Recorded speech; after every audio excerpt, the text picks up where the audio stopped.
मुझे आदेश हुआ है बोलने का, तो बोल देता हूँ दो चार शब्द। पर मैं जो बोलता हूँ जो शायद कमी कोई समझ में आता है। पिछली बार में गुरुजी ने कहा था कि हमारे भाई साहब ने सभी चीजों को एक में मिला दिया।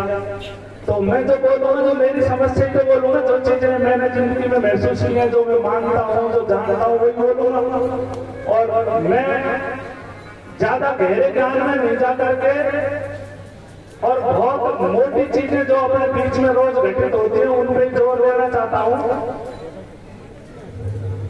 सत्संग अलग चीज है और ज्ञान दो है। अब ये जो बताते हैं, एक तो अध्यात्म है और एक समाज सुधार का ज्ञान होता है। हमारे सभी महापुरुषों ने सबसे ज्यादा समाज सुधार पर ध्यान दिया था कि ऐसी छोटी मोटी परेशानियां जिनका रोज अपन सामना करते हैं उनसे कैसे निपटा जा सके, रोज अपने दिमाग में टेंशन नहीं रहे, अच्छे से जी सके। अध्यात्म एक बहुत गहरा विषय है और इस पे सभी संत महापुरुष जितने भी आज तक धरती पर पैदा हुए हैं वो सब में विरोधाभास रहा है, एक मत कभी भी नहीं है। परमात्मा है कि नहीं है, जीव है कि नहीं है, ब्रह्म क्या है, चेतना क्या है, इन पर कभी भी कोई महापुरुष एक राय नहीं है। अगर वो वास्तव में ही होते तो किसी को मिल गए होते, वो साबित करके बता देता। अब मैं बात करूंगा, जैसे अपन उदाहरण चाहे किसी के भी ले लेते हैं। अपन जीवन में कोई अच्छी सीख लेना चाहते तो जीव जंतुओं से ले सकते हैं, किसी भी आदमी से ले सकते हैं। पर हमारे महाराज जी ने जो पुरानी काल्पनिक कथाएं हैं, दंत कथाएं हैं,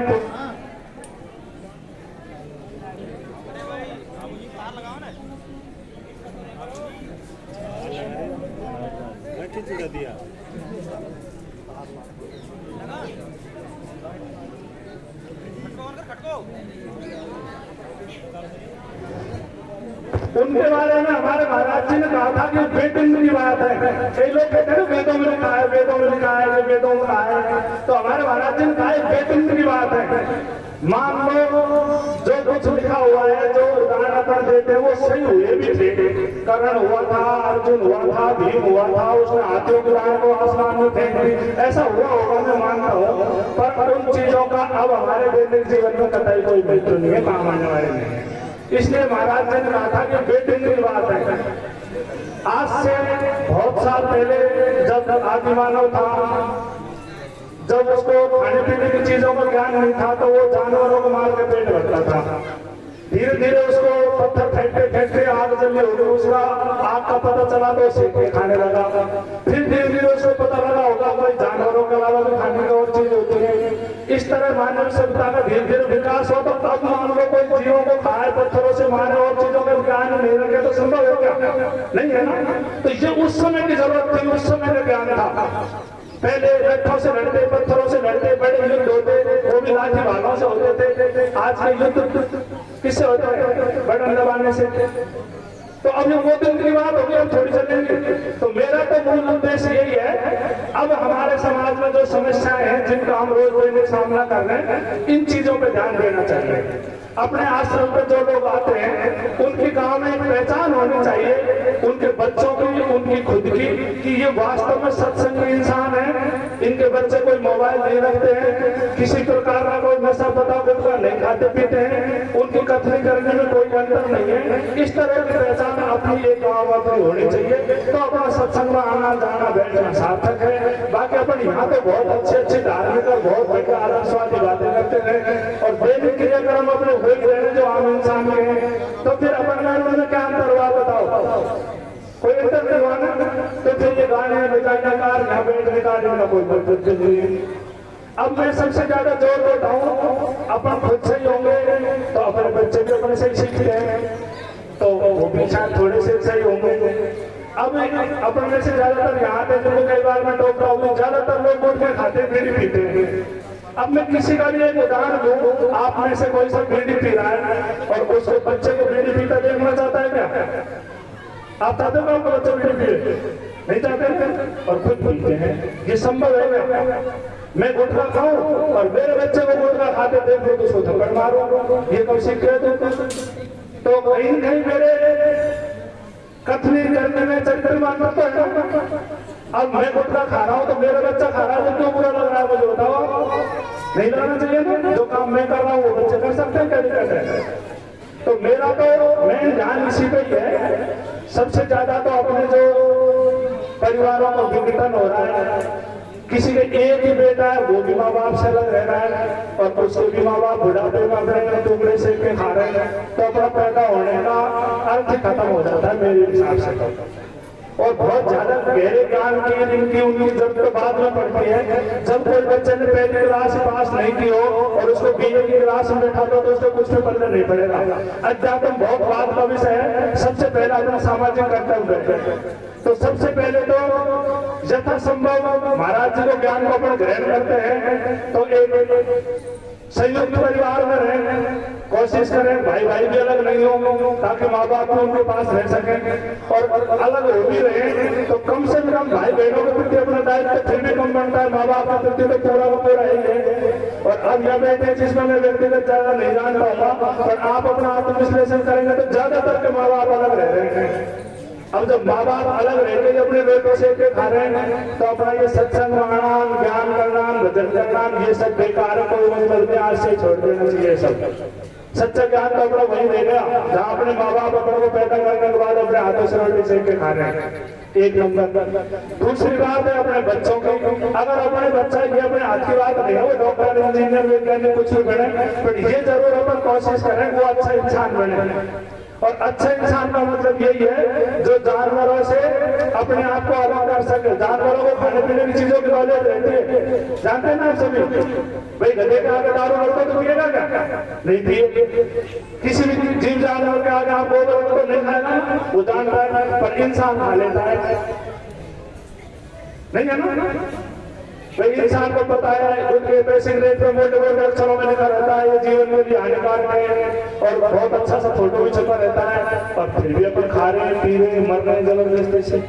तो फिर अपन इंसान कहा हुए जो कोई तरह से ज्ञान नहीं है, जो पढ़ा लिख रखा है उसको इनको समझ ले।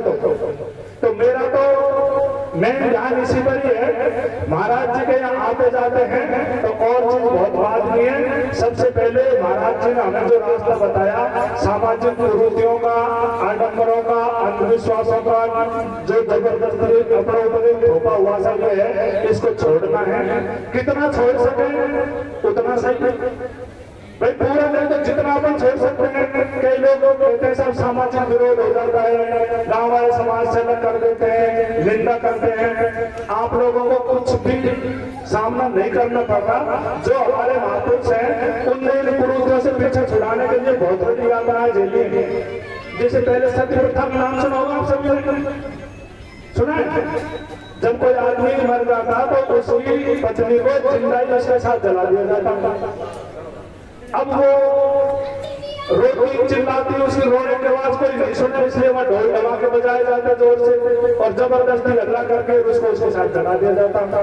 जब हमारे महापुरुषों ने देखा कि गलत चीज है, राजा राम मोहन राय ने इसका विरोध हो गया, लोगों ने कूटा पीटा, मुकदमे कराए, जेल गए, लेकिन एक कानून बना और सती प्रथा हमारे देश से खत्म हो गई। इसी प्रकार अब जो मृत्यु भोज अपने चल रहा है ये अपन सब करते हैं, इसलिए आपको बुरा नहीं लग रहा, लेकिन आने वाली पीढ़ी में जब हम हमारे पोतों को बताएंगे कि पहले एक ऐसी प्रथा थी, जब घर में कोई मर जाता ना तो लड्डू करके सब गांव को जमाते थे, सब रिश्तेदारों को लड्डू खिलाते, तो बच्चों को जचेगी क्या बात? नहीं जचेगी ना भाई। आने वाली पीढ़ी में जो अपने पोतों को बताएंगे पहले ऐसे होता था, किसी घर में कोई मर जाता तो लड्डू करते थे पूरे रिश्तेदारों के लिए, तो वो कहेंगे दादाजी क्यों झूठ बोल रहे हो, बोलने को तो लड्डू करता है, पर अब अपन कर रहे हैं, खा रहे, इसलिए आपको बुरा नहीं लगा, खुशी मना रहे हैं, खुशी हो गई भाई हमारे घर में मौत हुई है और अपन फिर रसोई पकवान बना रहे हैं, खा रहे हैं, खिला रहे हैं, तो वो हो गया।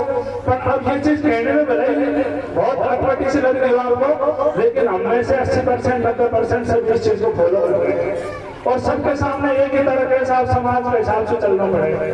तो आप समाज के हिसाब से चलते रहेंगे तो फिर सत्संगी हो नहीं सकते, आप समाज की हो सकते हैं, बस समाज जैसा कह रहा है करते जाओ, चलते जाओ। अगर समाज के हिसाब से चलना है तो सारे ये जो आडंबर पाखंड अंधविश्वास जो है सबके सब मानने पड़ेंगे।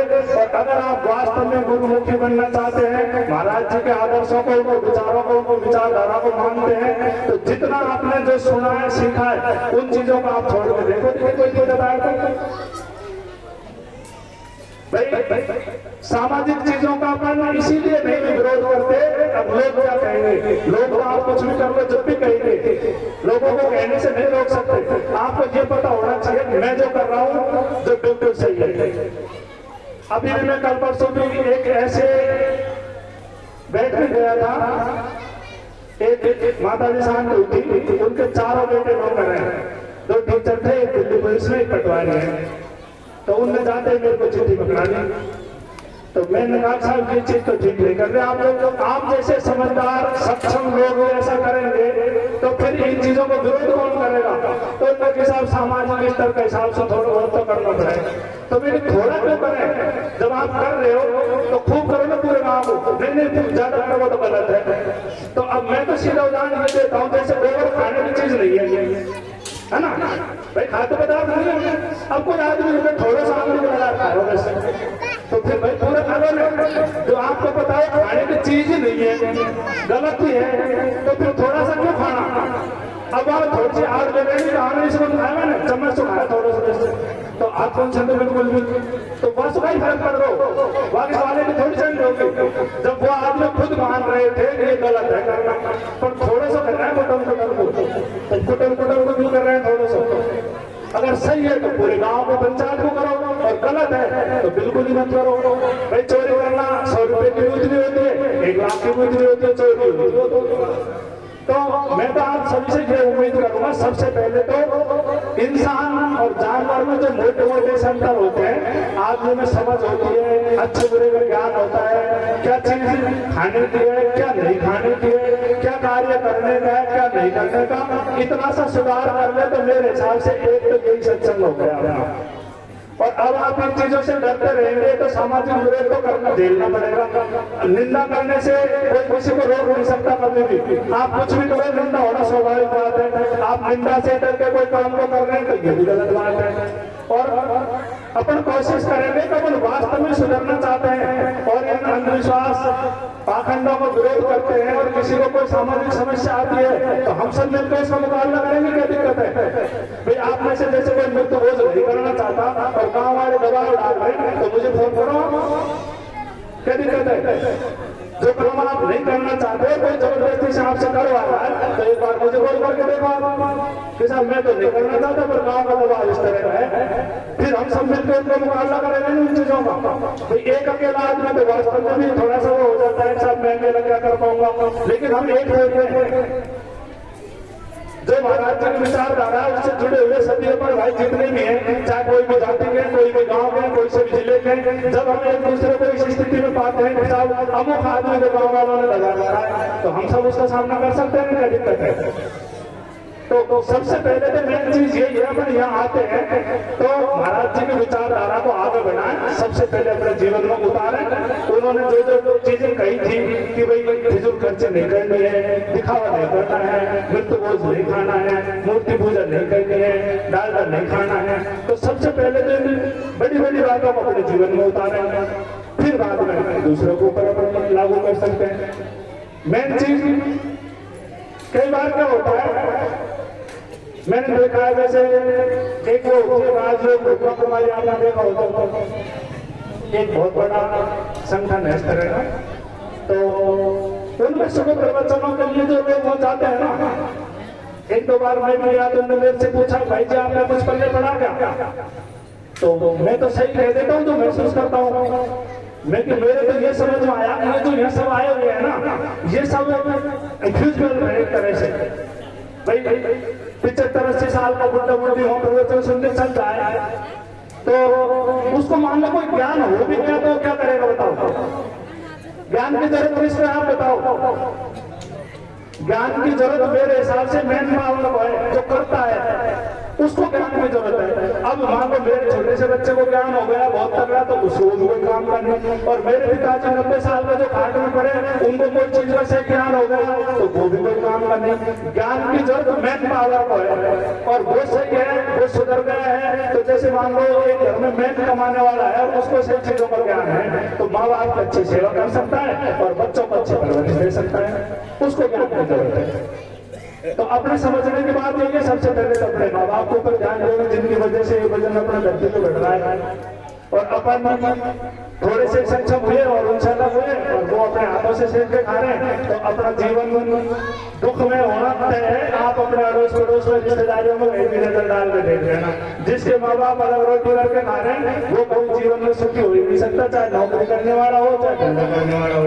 नंबर एक बात। दूसरा, सबसे ज्यादा ध्यान अपने बच्चों पे देवे, उनको अच्छे संस्कार देवे, अच्छी शिक्षा देवे, उनसे उम्मीद करें चाहे वो बड़े अधिकारी नहीं बने लेकिन वो एक अच्छे कंप्लीट इंसान बन सके, इस चीज पे ज्यादा फोकस करें। उनको ईमानदार बनाए, स्वाभिमानी बनाए, पारदर्शी बनाए उनको। ये चीजों को अपन मान लेंगे तो कुछ हद तक अपन सत्संग हो जाएंगे। और हम खुद ही झूठ बोल रहे हैं बच्चों के सामने, तो बच्चे भी झूठ बोलना ही सीखेंगे, तो वो भी फिर आगे जाकर वही करेंगे। जय हो गुरु महाराज।